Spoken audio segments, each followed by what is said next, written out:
Right, there we go. Brilliant. Yep, I think this is all the quorum that we need to start. So I'm just going to, I won't take any more time and we will just get started because we have so much to share and I really want us to get in. So I'll just share my screen and we can get ready to start. So first of all, very, very welcome to this presentation for today. This is the very first one, so I appreciate anyone who is here. I know it's not something that was easy to do. You probably had so many other things to do, but I just want to thank you so much for this first webinar. As you may or may not know, some of these questions came up from the webinars came out from a questionnaire that I put out about a month ago. And I got a couple of questions from different creatives. There's a little short survey and there are some questions that came up more and more. So I thought, how best can I actually answer? I actually received I believe there were more than 60 questions, but some of them were recurring constantly. So I thought, you know what, why not keep, or at least why not showcase what we have in a different way that would be, more presentable. So yeah, so to be able to do that, that's why I thought the very first question that came a lot was basically, how do I start my business? How do I grow my business? How do I advance my business from where we are? And all of those questions, they always kept coming back. For me, they kept reminding me of where I came from or where I started. And collaborations for me, as much as we have the individual start, it's the one thing that I significantly noticed made a big difference. And that's why I thought collaborations would be the one that I want to share with you today. So today we're going to be learning how to master the art of collaborations without the fear of, having your ideas stolen. And then you can finally be able to jumpstart and, really double the journey that you're having with your African creative business. We will start as, whoever comes to join in, they can join in, but I just wanted us to be able to proceed from here. Feel free to use the chat box to, make any comments and ask what you need. I will be responding as best as I can, but let's just go through the whole presentation first, and then I'll bring the questions back at the end. So, oops, sorry, just a second there. Yeah, so the real problem really that I've realized for most people who are actually trying to start the big problem that people are having is that they're afraid of collaborations. And yet, as I said, collaborations are such an effective way to actually have your business, grow your business and advance in all that you're doing.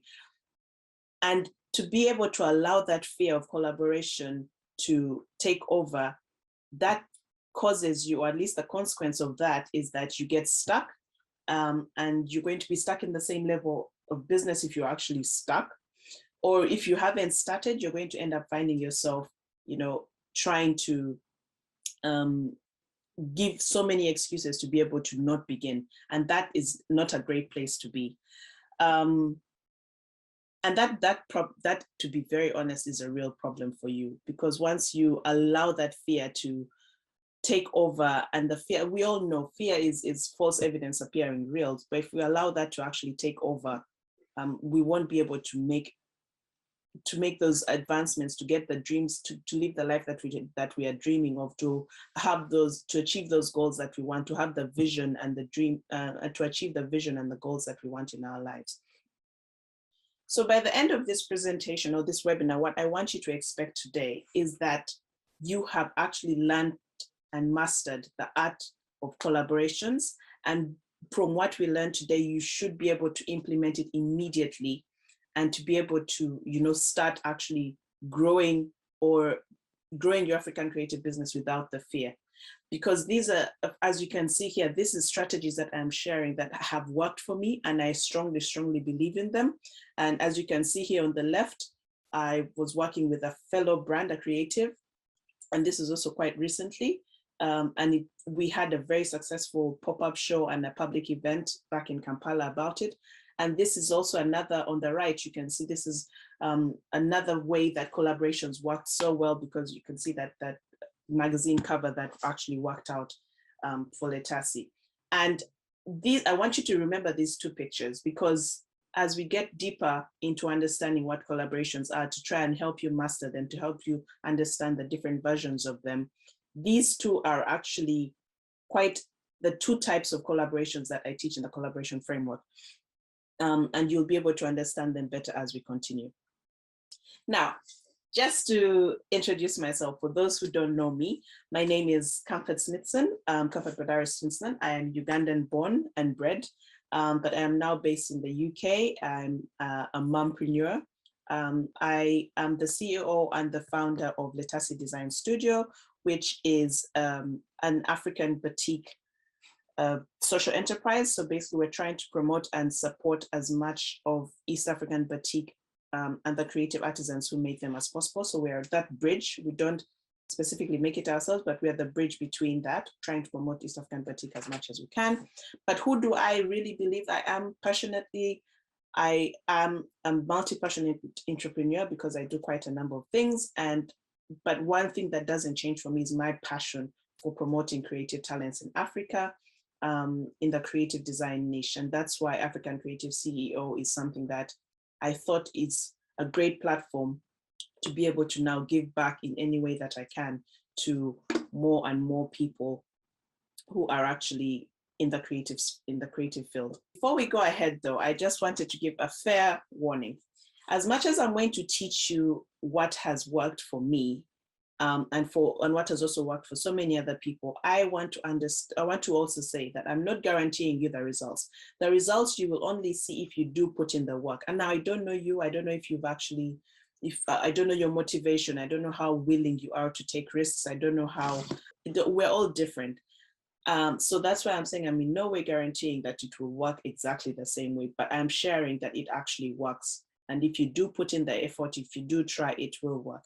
And also, if you're the kind of person who's going to get annoyed because someone is sharing so much information, and then at the end of the day, I say, maybe, I don't know, join the Facebook group or something, then, or if I give you some tasks to do and you're not exactly interested and you get annoyed by that, then unfortunately, this presentation is not going to be something that will work for you.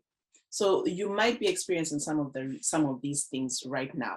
So you're failing to start because you don't have the means or the resources to get yourself started in your business. You are probably feeling stuck at the same level of your business for more than 6 months. You feel like you're just stuck. You're on plateau. You're not moving. Your business has failed after 1 year. And these are things that have also come up from all this, the survey that I did. Some people are asking, how do you keep, because they keep trying to do business after business after business, and most of them just keep failing. Or you're suddenly feeling like, you don't have the drive, you don't have the motivation, or you're just afraid, like I said, of someone else stealing your idea. So you're experiencing these problems at the moment. So this is definitely a presentation that you would want to listen in a bit more. So some of these things that you're experiencing are most likely caused by this. One, you're probably overthinking the process. And we will talk about that later, because most people, I strongly believe, and this is what I've discovered over time, people overthink it. You think you have to, for example, you think you have to have so much money to be able to start and putting out your product. Or you think you have to have like a business plan that's so detailed, like projections and and all these things. But remember, you're a small business. These things, yes, they will be important eventually, but let them not be reasons why you're stopping. The other reason why you most likely are experiencing the problems that I talked about, you're sharing the products and not the process. Now, it's all well and good to share the products for your clients, because that's what we're trying to promote, your products and your services. But it is in the processes that people are now starting. These days, we're social. Human beings just love to be in the know. So if you're not sharing the process, then you're missing out on creating connections, contacts, and meeting more and more people as you go along. If I'm making sense at the moment, please do let me know. please type in the chat box and we see how if it's making sense for you so far. Some of the most likely issues as well that are still going on. Sometimes you're focusing too much on the competition, and because you're trying to replicate what they're doing. So yes, we're talking about fear for competition, but sometimes it actually turns out that you yourself are also the one who's, looking at people and wondering what their ideas are. And then the other reason is you're constantly hustling, you're not asking for help, you're not taking time off to recharge, so you're going to be burnt out, you're going to be stuck in there, it's just going to be hard for you. And then you're also probably not just believing in yourself enough. It's your ideas, it's your method, it's your signature. You should have 100% faith in yourself. I mean, if you don't back yourself up and believe in yourself, who else is going to be able to, to back you up? And then, like I said, again, the very critical thing is you're more afraid of losing the idea or your concepts or what you feel like it's you. This is my way of designing. This is my fashion design concept. This is my fabric design concept. And you're so afraid of you don't want to share it. You're so afraid of it. You're willing to give up the possibility of the money that you're actually going to be able to make if you take that risk of sharing and collaborating correctly. Yeah, that's a critical word, sharing and collaborating correctly. So yes, let me see who's in the chat at the moment. What are we saying? Good. Thank you for that, Eva.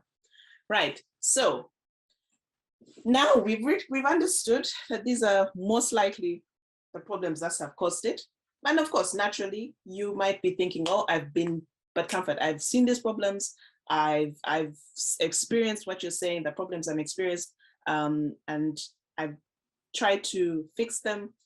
And this is how I've tried to fix them. But then when you try to fix the problem and then things are also not working, at the end of the day, you're just going to decide and say, oh, okay, let me wait for the right time. Maybe now is not the right time for me to do anything. And we all know there's no time like the present. Or you decide, okay, let me just keep investing more and more money. I'm sure the problem is probably just the money. Let me keep adding more and more money. And in doing that, you are pretty much putting yourself, I don't know, some of you have the means, but as much as I know, for small businesses, we don't always have all that money, all the resources to start just like that. So you're probably going to end up, going to family and friends and asking for more and more and more money. And that's just going to sort of destroy your relationships, which we don't want to do. And the biggest and the saddest part of it all is when you try and fix the problem you have and it's still not giving you the results you want, you end up giving up. And that is really, really not a nice place to be. So, and the list goes on. There's so many other things that come up, but the list goes on with many actions that you're taking, many ways that you think you're trying to resolve this. But thankfully, there are just as many solutions that actually work. And like I said, there's so many of them that are out there that I've also tried and tested. But the most effective of all so far for me, what I've seen as a small growing business is the collaborations. Now, but you think that going back to the problem though, we have somewhere at the back of our mind, we know, and that's the thing, I know that you also understand to some degree that collaborations are good and they make sense, but your bigger mind or the bigger part of your mind is thinking that collaboration is instant competition. That means collaborations is giving away your best ideas immediately to be able to achieve what you want. And that's where you're starting to hold yourself back. And that's where the big problem is. But I want us to understand today, by the end of this presentation and this webinar, I want you to understand that collaboration doesn't mean instant competition. And collaboration does not have to be in the form of giving away your ideas, Like I said, as small businesses, we do face the competition, and it comes from, big corporates and established brands. But sometimes it could even be as simple as small, innovative entrepreneurs who are working out of their bedrooms and whatnot.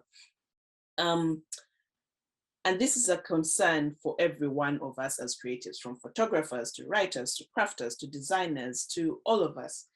The rules of collaboration are pretty much the same, but it is just depending on how you choose to share or collaborate. And that's what I'm going to call as the smart sharing. Depends on what kind of work you're doing, which kind of people you're going to work with. And it does depend on a few things that we're going to discuss. But one thing that I can guarantee you, as much as collaboration, as I said, collaboration doesn't mean instant competition. And it is highly unlikely that the consequences of sharing your work, giving away some of your ideas, by far outweigh the benefits that could come out of it. But like I said, you have to do it right. You have to do it smart. Because 9 out of 10 times, it is the art of collaboration that gives our creative businesses the strategic advantage in a competitive market. So it's a thing of, you scratch my back, I'll scratch yours. And that approach is a lot more, it pays a lot more than the secretive, competitive approach of, I'm going to stay in my little zone and just stick to it and stay there. Yeah. So to really help you understand this even better, I want you to look at one of the most iconic people we have in the creative world, and that is Steve Jobs. Because society has taught us all those negative things that I've just told you, all those beliefs, all those ways that people think they should be going.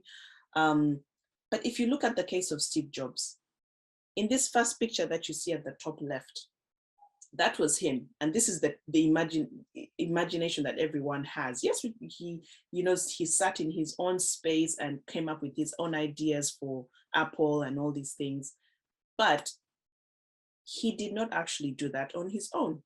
And as you can clearly see in the bottom left picture, he worked with trusted team of co-founders. So that was Ronald Wayne, Steve Wozniak.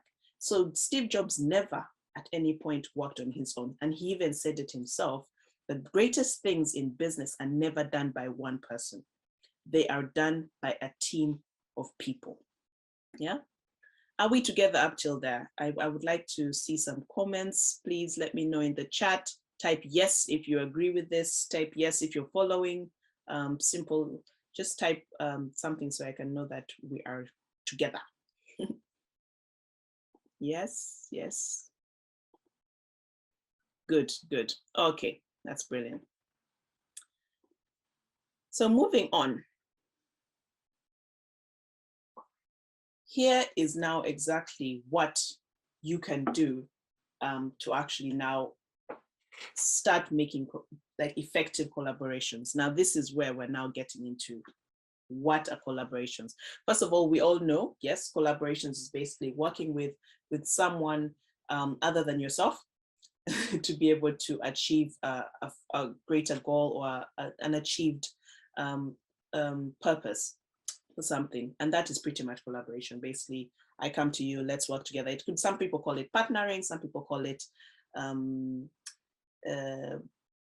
working together, whatever you decide to call it. But collaboration basically means working with another person aside just yourself. In other words, you're not doing it alone. And there are two main principles, or at least two types of collaborations that this is my own framework, really. This is my own understanding of it. So there's the vertical collaborations. That means the north-south collaborations, as you can see here.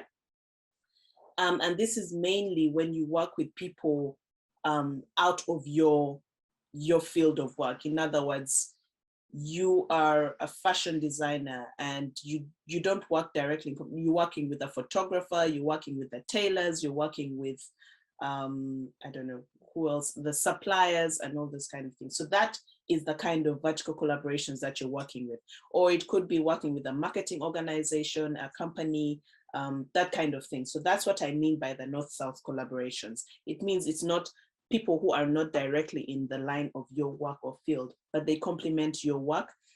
They complement your expertise and what you're doing. And then there's the second version of collaborations, which is the horizontal collaborations. And this is the north-south, I call it, oh, sorry, that's a typing error there. It is the east-west type of collaborations. And this is literally now the biggest one. And that's why I put it in red. This is where most people are afraid. This is the part that most of us as creatives are just afraid, because this is where you're working with people in your industry. You're more or less in the same niche. You are more or less doing the almost similar things, but it all comes down to how unique your product is, or how unique the other person is, and what you actually, how you can make the competition more of that collaboration. And that's where this hashtag collaboration over competition always comes out, because it is about the willingness to work with someone who is in your field, and then together you are actually able to expand and grow much faster in each of your capacities, because at the end of the day, it is a win-win. Yeah. And the principle works both ways, regardless of whether you are whether it's for artisans or for a person or for a brand, or whether you're working with like a huge corporate company or whatever. These two frameworks work, because if it's vertical collaborations and you're trying to do a marketing strategy and you have to get some big marketing companies to do that, that's already a collaboration in a way. Or even in the horizontal collaborations, if you are if you have an upcoming fashion designer and you decide to intern or even work with a big fashion designer, that's kind of the thing. So the principle works regardless of who the person or the company or the brand you're collaborating with is. It's more about identifying the gap where you need the collaboration.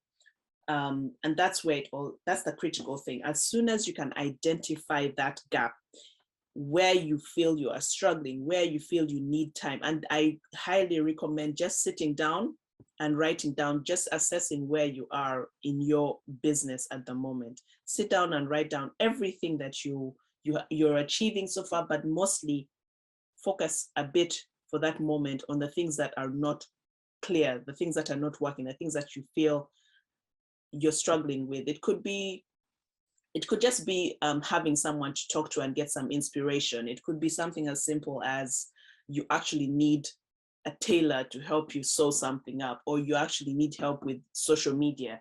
So it's better to write them down, and then you identify the gap. And that's where you will see, is it a vertical collaboration that I need, or is it a horizontal collaboration that I need? Yeah. And like I said, of course, each of these two have their pros and cons, but that's something that we won't talk about in detail. For right now, I just want you to understand that there are these two frameworks that define your type of collaboration that you will choose. Some of them actually can work together. In other words, you can have a vertical collaboration going on at the same time as a horizontal one. So it's all about the timing. So this is the part where it becomes important. Like I said, it's really important for you to start to assess. Once you've written down where you're struggling and where you need your collaboration, and now we go into then that's when you will start to be able to assess what type of collaborations that you need. Now, you remember previously in the beginning, I did mention how the collaborations have worked in my own experience. So clearly an example here for me is this vertical collaboration. This is a photo shoot that we had for celebrating 2 years, 2.5 years actually of Letasi. And I worked basically with my entire line of, from the batikas, who are the artisans for this. So on the left here, we're talking about this picture, from the batikas, who are the artisans. And again, these are sort of, they're not directly in line with they're not my competition. So I basically worked with a straight line from north-south. So there was the batikas who we worked with. There's the tailor who did the tailor / fashion designer who actually did the dress. And then there's the photographer who did the photo shoot. And then there's the marketing team that did the marketing to be able to get it on that fashion cover. I mean, on that magazine cover. So as you can see, I was not sort of working with another call it another batik brand, for example, like which one would I say? There's one called Bain Cape. I don't know if you know them, but yeah, I was not, basically you get the concept that I was not working with my direct competition for that. So yeah, so that's where we are. And then the one on the right is what is a very good example of a horizontal collaboration. So I wouldn't want to call Sandra my direct competition, but yes, we are pretty much, she is creating clothes. I also have clothes that we create in Letasi, but we worked together because she doesn't really use so much of batik and I use a lot of batik, but we worked together to create a whole collection that was actually called the Letasi Basics collection. So you see, as you can see, she's wearing her shirt for Letasi Basics. And this collaboration worked so well because we ended up having a pop-up show in Kampala that was so successful. So many people came around, people loved the collaboration. Her creativity, honestly, with the outfits, her style, because I've always just loved her style of creativity and the outfits that she makes. It was such an amazing collaboration and just loved it. But it was, and the result from that as well was we didn't even feel at the end of the day that we were competing with each other in any way. We actually really genuinely felt like it was a collaboration. So how do you actually assess a collaboration that works for you? So you've written down your list of the struggles that you're having, and you're trying to now understand, like, how am I supposed to be able to do it? One thing that you need to be aware of, and as you're doing this, is that you need to assess, you need to try to find balanced collaborations.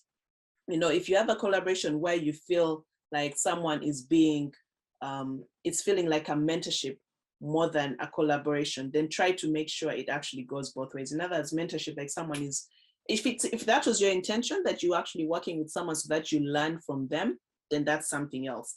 But if it starts to feel too much like someone is overpowering you with their ideas, and trying to tell you, then you need to start to realize, to check that carefully. If you're getting more than you're sharing, in other words, your knowledge is still, and your knowledge is still at the beginning, try to share other things that your partner will also learn from, so that you don't want your person you're collaborating to feel like you're just taking. You also need to, when you feel like you're actually really learning a lot from them, you also need to give something, find that gap that you are, that you have, that power, that special uniqueness that you can also give.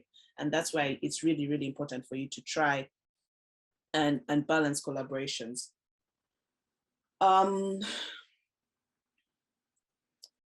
You also need to level up slowly. In other words, collaborations are not something that you just wake up today and say, okay, let me go and jump into it.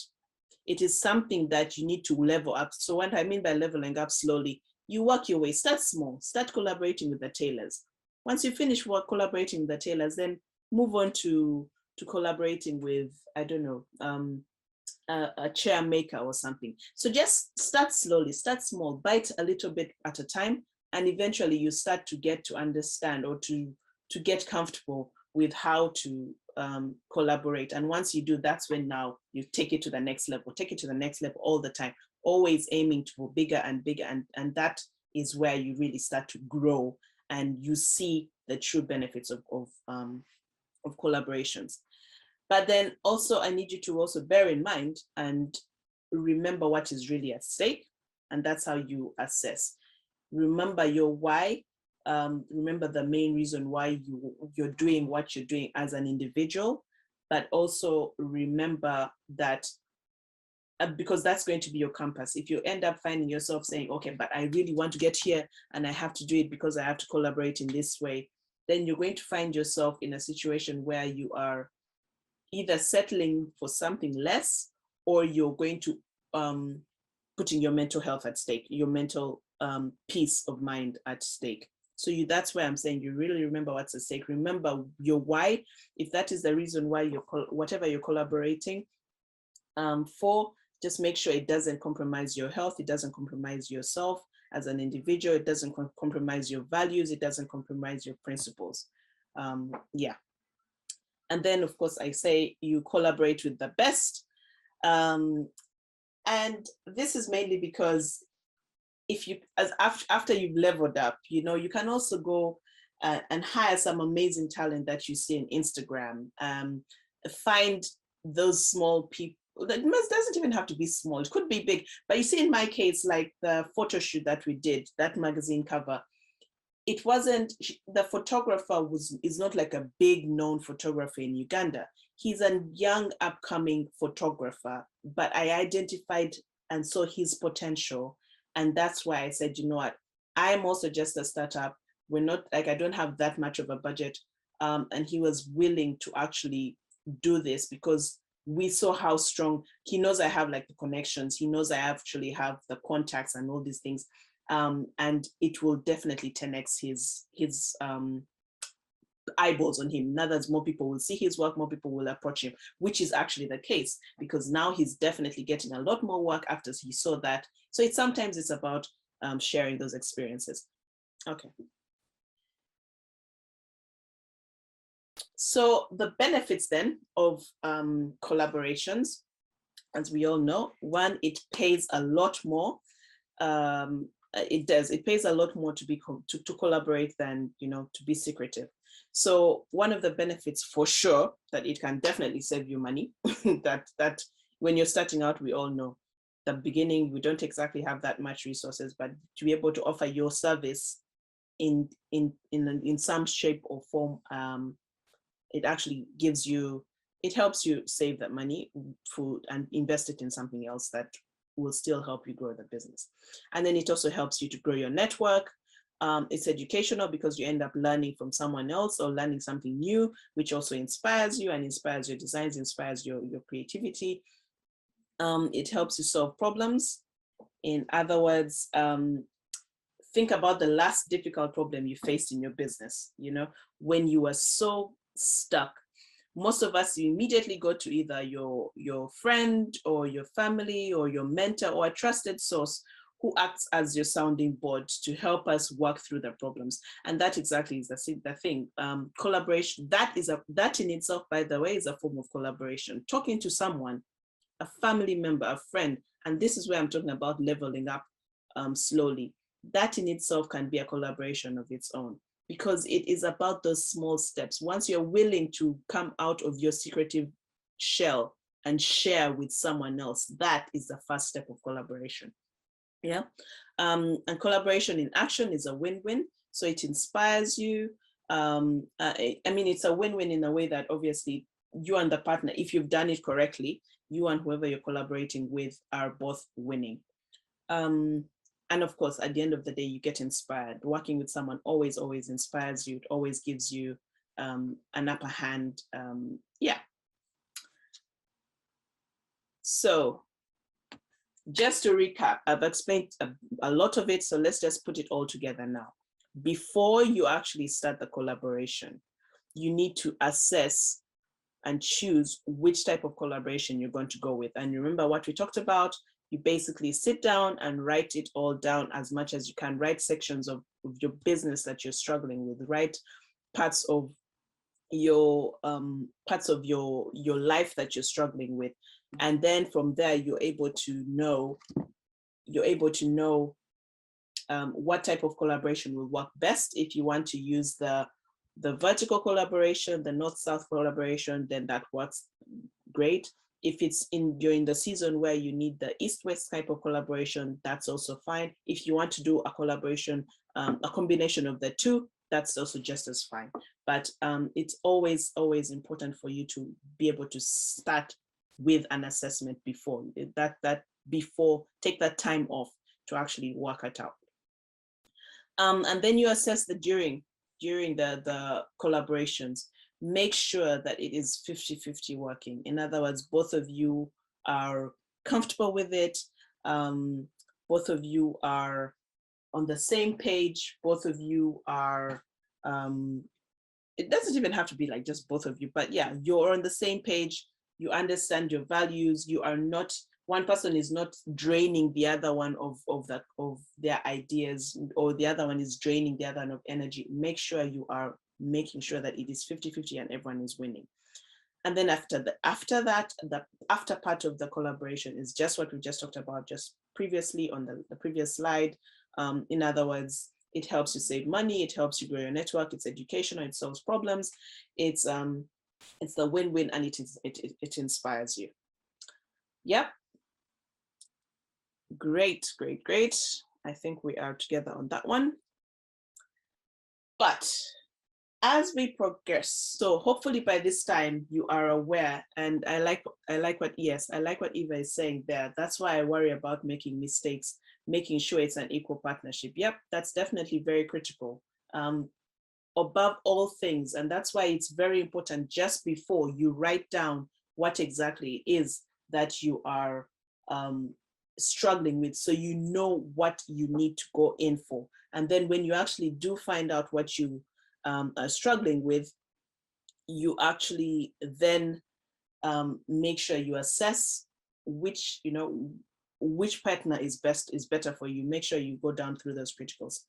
There's a lot of detail into those three parts, how you actually assess the collaborations, and that would be a whole discussion of its own, but I just wanted to at least make sure that you're aware, and I'm glad that you picked up on that, because that is something that I wanted you to know.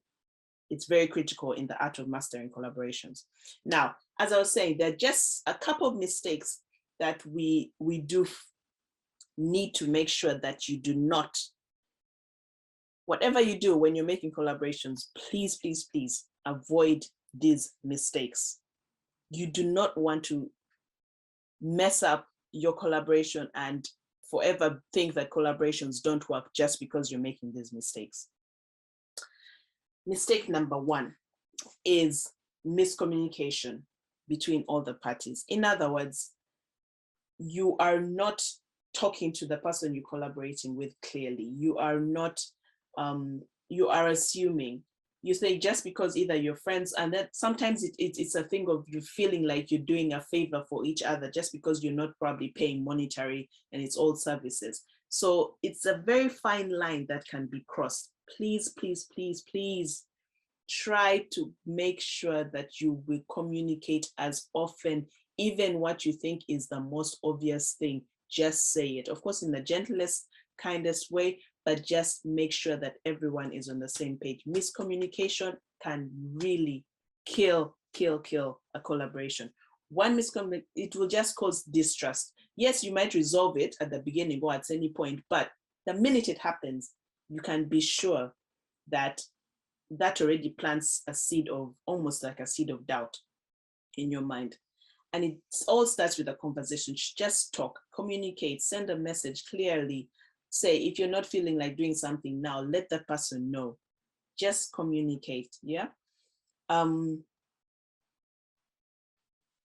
So yeah, that's one big mistake that I want you to stop. The second mistake that is so critical, which probably should have even gone before, is just not setting clear expectations and ground rules. Make sure that as soon as you get into your collaborations, please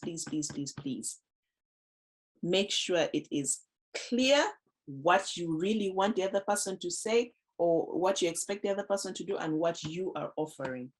Because I know, again, there is the very possibility of you thinking, oh, but I'm doing a favor, oh, but I'm trying my best to be kind and gentle and stuff. You can be able to articulate that statement without coming off as making you look like this. I just need to let you know this is happening. This is, as in, without being rude, in other words. Because yeah, like it's so important that you set the ground rules. And if you actually feel like to be able to really now nail it down, if you have to write it down and have like a signed agreement of them. I know it's not something that we do so much and we're not comfortable with doing, but if that is the one, just do it out of, you can just tell the person, let's just write this and just have it to the side. It's not that I don't trust you, but it's just, but it also depends on who you're talking to. But yeah, make sure that you set clear expectations, clear ground rules. And if you have to put it in writing, please do put it in writing. Even when you're doing each other a favor, please make sure that you do that. When people don't set those clear expectations, it becomes so hard for you. Once things start going wrong, then it's so easy to start to spoil and destroy a relationship. You need to be transparent with the things that you're doing, the target prospects, working together. Be transparent about them. It's vital that you continue to agree and discuss over those objectives, setting clear expectations at each level of whatever project that you're doing.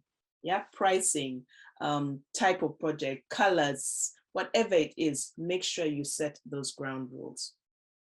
And the last very, very big mistake that I feel people are making is that they just ignore the red flags. As I said earlier, part of the process of collaboration is the assessment. You doing your individual assessment of who you're going to collaborate with. And sometimes you never know. You've done your assessment and it all looks good and everything. Most times, of course, if you're really critical, you can't be able to find those red flags at the beginning. But there are some people who may not be able to see it, but have your, what do you call it? Have your instincts on alert, as not alert, but just be aware that anything can happen and try to see those red flags. Yeah.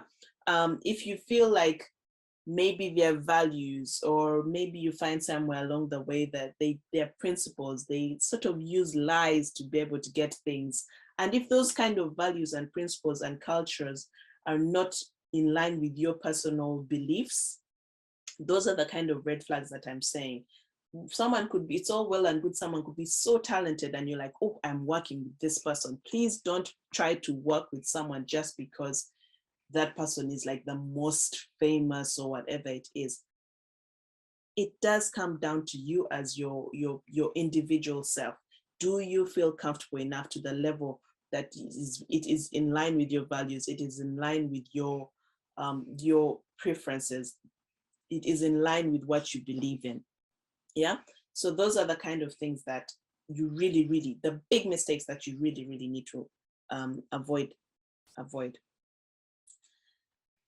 But once you get that, once you've done past that, once you're aware of those kind of things, the potential of collaborations is just enormous. The sky is the limit once you have understood it, once you've mastered it, because you can use it in any part, literally any part of your business, from your mindset to support from your family, production of the products, marketing, sales, literally any part of your business, you can use collaborations. Because and going back to this problem that big problem that we mentioned, where we thought, oh, but it's a competition, I'm afraid of reaching out to people. Like I said, the benefits of collaborations far outweigh your fear of competition. And if anything, yes, we know that competition generates higher levels of service, better quality, and this, I believe, is it's significant. But at the same time, competition is nothing without collaboration. You know, your business's competitive edge will significantly be enhanced with a collaborative approach. Collaboration among yourselves always allows you to create synergies, those energies with people, working together, generating game-changing ideas. Honestly, you inspire each other when you work together, as we saw with Steve Jobs. You know, the ideas just keep coming. And also with people like Einstein was working in a patent office, Swiss patent office, on yet like his side hustle was doing the mathematical connections that actually brought those legendary creative ideas that he had, that he's now known for. But he was working in a patent office, and of course we all know a patent office is where everyone with innovative ideas is just there. So that environment basically just it 10x'd his creativity. And I keep saying competition and collaboration, ironically, by the way, they work together. They work together in one way, shape, or form. But like I said, the benefits completely outweigh the benefits of collaboration completely outweigh your fear of competition. We've talked about the benefits, we've talked about what to do, a bit of what to do, and all those kind of things. So now it is really coming down to, where do you start? How do you get around starting these conversations of collaborations and what? It just starts, first of all, with you personally, truly thinking to yourself and accepting that you won't go far alone. You may sit in your studio or your room and you may be solely responsible for making that design work, or you making that music or whatever it is. But it is through interactions with others that your ideas are going to start flowing. And as we saw with Steve Jobs, great things in business are never done by one person. Never, never, ever on your own. It's always done with other people around. Yeah. So we really, really need to accept that. First things first, beyond anything else, beyond even that section of writing down what you're struggling with, that before part of the collaborations, it is first by accepting that you won't go far on your own. At this point, it is about starting.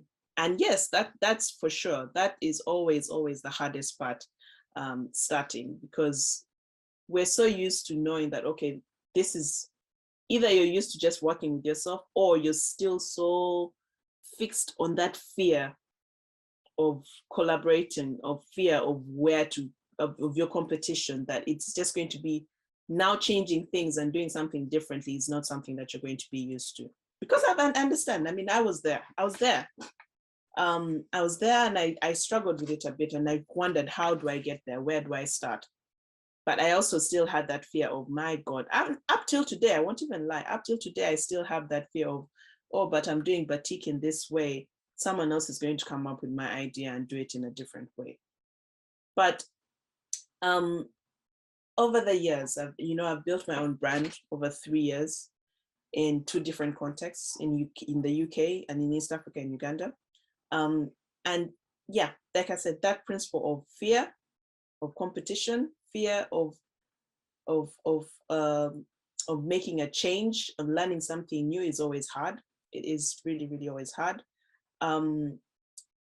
And adapting a new way of operating, it's always going to be there. So many times when I'm ever elevating to the next level, it always comes.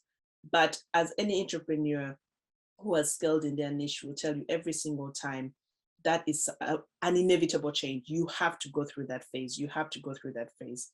So I encourage you to always, start small. Don't, like I said, level up. Don't try and think, oh, now Comforter said, let's go and start collaborations. Now she's taught me the principles and now I can actually have mastered the concepts of collaborations. No. What I've done, and my aim for this webinar, was just to open your mind to it. Open your mind to really think about it. Because yeah, we talk about it, but has anyone ever really given the time to just sit down and break it down just a little bit in tiny bits for you to understand? Yeah. So that was my aim for this webinar. And if it has, I would love to see your responses in the chat box. Just type yes if it has so far been helping. And yeah, and as I said, as we continue, yes, it's going to be hard, but I want you to be assured by this. You cannot take the vision out of the visionary. No one is going to be able to steal your idea. I mean, your ideas are your ideas. No one can be able to take what you feel, as in the way you see the idea is yours. And then the other thing is, no competitor will have the same people around you. And my critical word here is to have the same people around you. I didn't say no competitor will know the same people you do. It is no competitor will have, because it's one thing to know the same people, but it's another thing to actually have them within you, have that team with you, have them close by you. And so these are the same people that you need to use and start to work with. And everyone's idea, that's point 3 now. Everyone thinks the idea was better the first time they had it. But the proof is in execution. So even your competition or whoever you're worried about, someone getting the idea and sharing, yeah, you might share. But until you actually put and execution, like you, until you actually do it and it proved the concept works, it is just an idea. So even if you share it, it will still just be an idea until it is proven. And and that being said, not many entrepreneurs, or not, people are too lazy. Not everyone is going to be like, oh, this is the idea you have. Okay, let me go and try it out. Nah, until it has been proven and they have seen that it's going to work. And it's because you are the one who knows the idea. You have the energy to prove that it actually works. They're pretty much just going to sit back and not do anything about it. And at the end of the day, there's enough cake for all. You know, there's room for competition in every single market. Not everything has been explored. There's always just that one tweak that can be done. So don't worry about it. Share, talk to people, be inspired, and collaborate with people. You'll never know what you'll be teaching someone else, even if they're in the same expertise as you, the same niche as you.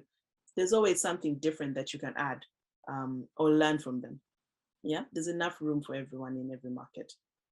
So yeah, that's all I had for now. And I hope that this has been reassuring. But my aim really for this was just to sort of open your mind to collaborations and understand how important they were, or how important they are. Sort of just giving you the options of, you don't have to be stuck with starting your business. You don't have to be held back by whatever fear that you have. There are options out there, and these options are out in the shape of collaborations. So hopefully that has opened your mind. So next week, which is next week on Tuesday, hopefully you can join and share and let other people know about this. We will now go. I know it seems like the first thing I would have talked about is, how do I make my product? How do I start my business? But I wanted us to, sometimes you have to take one step back to be able to move 2 steps forward. So once we've understood this principle of opening your mind and allowing your business to flow, next week I want us to now get into some juicy details of how to craft a product, a signature product or service that immediately generates your repeat sales without increasing any production costs. And we will use some of the principles of the collaborations that we've talked about and shared all those good stuff. So yeah, next week, Tuesday at 10 a.m. same time.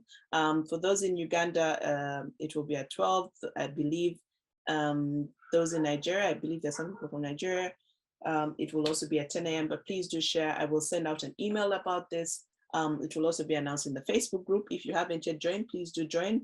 We will continue this conversation there, and also follow us on Instagram. Yeah, just to let you know that I will be sending out a little gift as a thank you for attending, and I'll share it via email and also in the Facebook group.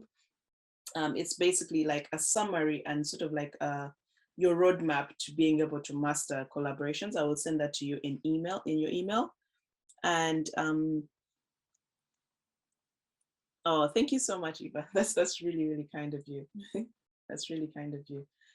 So yeah, I'll send you that guide via email, and I'll share it in the Facebook group. If you haven't registered or you need it, you can DM me and I'll send it to you. And also I will be sending out a feedback form. So if you can help me know your experience after this webinar, let me know what you think. I'll put the link in my Insta and also in the Facebook group, and I'll also email it to you. And if you feel like you want to chat a bit more, just send me a message, send me a DM, and we can arrange a call, and we can see how to help you best to, in your specific case, about the collaborations. So yeah, that is all we had today. And again, honestly, I appreciate you guys so much. I know we were in our little bubble, but it has been great. And I really, really hope that what I shared was powerful enough for you. It got you thinking. That's actually the most important thing. If it was powerful enough and really got you thinking about collaborations properly, that is, for me, is what you call collaboration mastery. Oh yes, perfect. No worries. I have noted that down. I will definitely, Rabia, yes, I will note that down. Okay. Thank you so much for that, Rabia. Brilliant, brilliant, good, good. I'm happy to hear that, Rabia. I'm so, so happy to hear that. Good, so I think if we don't have any further questions, yeah, that would be it. I will put the replay as well in the Facebook group. Somehow I wasn't able to connect it. I don't know why, but I will put the replay in the Facebook group for those who need it. And yeah, you can always go back to refer to those things. But like I said, I'm going to put together a small document, which is almost like your guide. So you can check that, use it as your checklist when you're trying to create your to start working on your collaborations or trying to get into the process of it. Okay. Brilliant. Thank you, everyone. Thank you so much for coming, and have a lovely day. Have a lovely rest of the day. I'll see you next week. And yeah, speak soon. Bye.